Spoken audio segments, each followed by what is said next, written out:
كنتي جالس انت وصحابك في القهوه بيان سور ملي كتجمعوا كاملين كيكون واحد الانسان معاكم اللي ديما كيجبد لكم البيزنس اللي هو البيزنس مان ديال الجروب. كان جالس معاكم ويقول لكم اش بان لكم الدراري نديروا شي بيزنس. بقيتوا كتفكروا كاملين كل واحد كيطرح الفكره ديالو.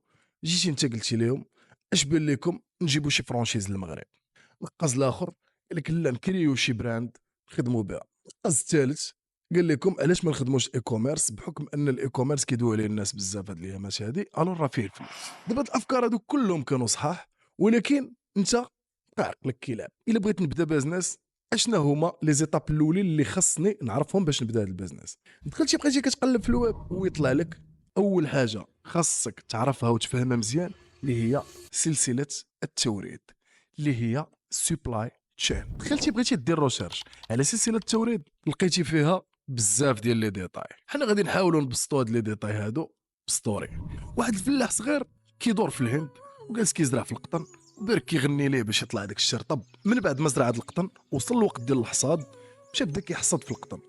من يحصدو شدو ولدو اللي عنده شركه ديال الاكسبور اكسبورتاه للشينوا. من يوصل للشينوا وصل للمصنع باش يصوبوا منه التوب. من يتصوب منه هذاك التوب هذاك المصنع صيفطوا للمصنع الثاني اللي كيفصلوا وكيصوب منه سراول. من بعد ما تصوبوا هاد السراول هادو بيان سور كيتاكسبورطاو لبزاف ديال الدول. من بين هاد الدول هادو كاين المغرب. وبارازار كاين واحد ولد دربكم اللي عنده مكازا حدا القهوه اللي نتوما جالسين فيها كي امبورتي ديك السراول وكيبيع.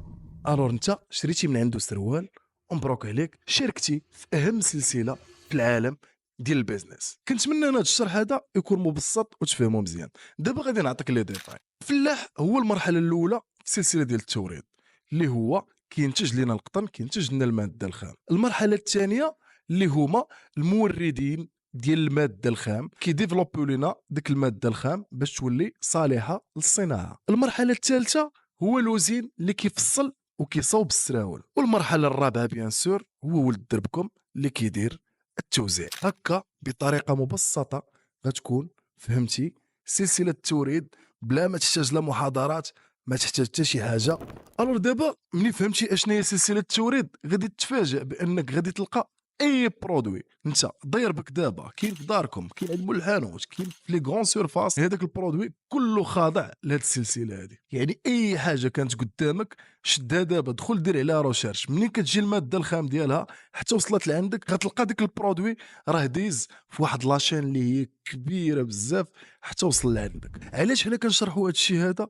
باش قبل ما تبدا اي بيزنس تعرف راسك فين غادي تبوزيسيونا في هذه السلسله. يعني تقدر من المغرب الا كان عندنا دي برودوي اللي حنا كنصنعوهم تقدر انت تصدر الماده الخام. هذه البلاصه الاولى اللي تقدر تبوزيسيونيها فيها. ولا تقدر انك ديفلوبي هذيك الماده الخام بحال بار اكزومبل لوزين اللي كيصاوب التوب في الشينوا. ولا تقدر دوز المرحله ديال الصناعه وتولي انت كتصاوب هذوك السراول. ولا غادي تكون من الموزعين اللي كتشري السراول من عند المصنعين وكتبيعهم. ولا غادي تكون كونسوماتور لابس السروال مريح كتضرب في قهوه وباركين كدوي على البيزنس اللي باقي ما بدا. الا كنتي مهتم بالكوميرس انترناسيونال لامبور اكسبور لونتربرونيا اون جينيرال راه عندنا اكاديميه ديال هادشي كنهضروا فيها على بزاف ديال لي ديتاي. كنديروا ميتابس كنديروا ويبينارز مع الناس ديال الاكاديميه بيان سور كنبارطاجيو ليكسبيريونس بيناتنا. اون بليس كتقدر انك تحط اي سؤال ديالك غتلقى تما بزاف ديال الخبراء اللي غادي يجاوبوك عليه بلا ما تحتاج تبقى تقلب. يعني كلشي جمعناه لك في بلاصه واحده.